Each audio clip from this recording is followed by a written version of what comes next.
Last week, I released a video about how to take control of our thoughts. In my practice and on my channel, I prefer focusing on videos that give simple, practical steps to take or things to do in order to achieve something, succeed in a job interview, get better at public speaking, have an impact on the surrounding environment. And last week's video falls more into the realm of philosophy and psychology. Nevertheless, I tried to keep it as much practical as possible. After releasing the video, I thought to myself, good that I covered the 2 steps to take in order to have a majority of good thoughts in our life. But I didn't really tackle the one thing that I believe to be the cause for most of our negative thoughts. And that is why I am recording another video on the same topic today. Before I jump into today's video, if you like my videos, do not forget to click the subscribe button below.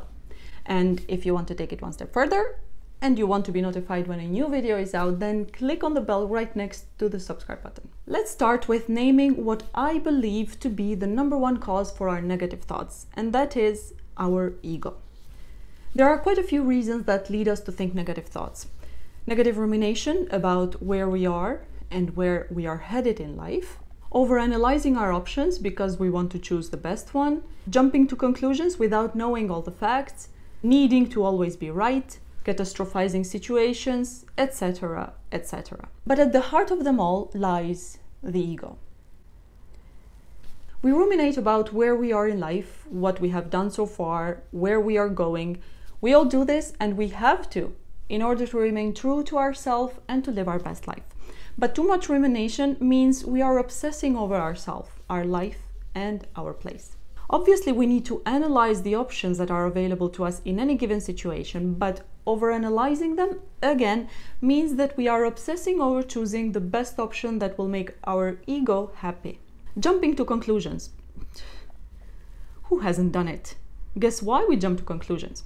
Because we think that everything and anything that others do or don't do is revolved around us. I don't need to say anything about this. The smallest error is a disaster for me. Hello. So how do we tame our ego, put a leash on our negative thoughts while still pushing ourselves to do our best? Let me introduce to you the concept of Sisu. Sisu is a Finnish concept. It doesn't have any English equivalent. It is described as grit and extraordinary determination. The word itself comes from a Finnish root, which means inner or inside. Sisu refers to many things: stoic determination, courage, resilience, persistence, but there are 2 main ones that define Sisu and that can help us manage our ego. One is Sisu is a psychological potential that one possesses to overcome a challenging situation. Many people say that you either have this amazing potential or you don't. Not true. Like many other things, it can be acquired.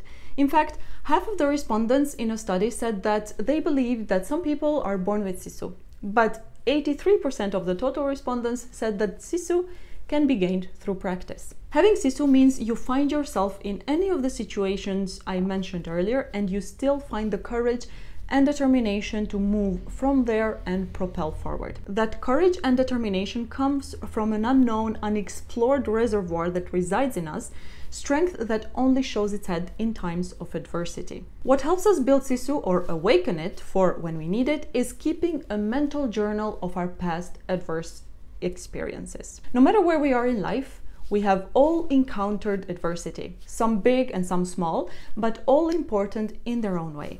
Sometimes we completely forget about past difficult moments that we have experienced and survived successfully, and this is especially true for times when we are experiencing adversity. Those are the times we need to remind ourselves that it is possible to overcome this adverse moment because we have already done it in the past. We don't need to keep remembering our past difficult moments or bringing them up all the time, but we do need to not forget them completely. In a difficult time, we should try to remember whether we have been in a similar situation before in our life. If we have, then we must have done something to come to the other side. If what we did was the right thing to do, then we already know what to do in the present situation too. If what we did turned out to be the wrong thing, then we already know what not to do. Just knowing that we have been in a situation as difficult in the past and we have survived it already gives us the certainty of knowing that we will survive this one too. And it comes with a plus. We might already know what to do. Sisu is also an action-oriented mindset. When we are in an adverse situation, only thinking or overthinking about what to do does not amount to much. We need to think and then act. Act the hell out of it. Let's for a moment go back to the reasons leading to negative thoughts that I mentioned earlier. Ruminating about where we are and where we are going in life. We think and we decide what our goal in life is, and then we take actions that we believe will lead to us achieving our goal. If we notice that what we have done so far is steering us in another direction from our goal, then we think about the next action to do that will correct course, and then we take that action. Overanalyzing our options leads to us never taking any action. It often leads to analysis paralysis, which only hurts our ego. The moment we notice that we are jumping to a conclusion without having all the necessary facts, we can stop the process by simply taking any other action. Needing to always be right. Let me come back to this. Once we get into the habit of being proactive, nothing, literally nothing, that we do will feel like a disaster. Why I skipped through the fourth one? Because there is a negative side to Sisu.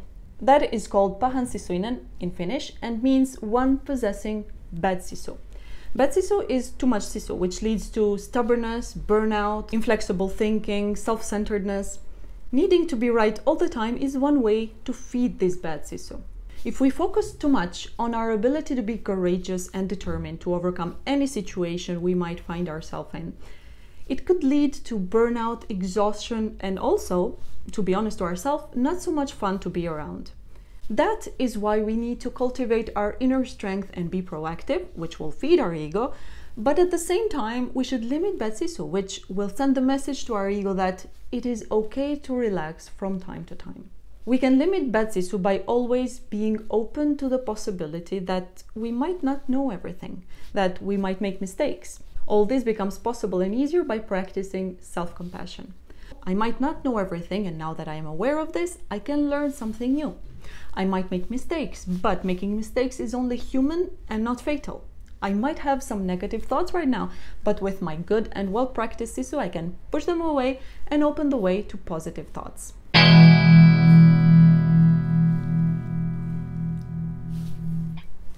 Minä olen sisukasnainen. I have started learning Finnish, and this is the best that I can do for now. I will see you guys next week with yet another video.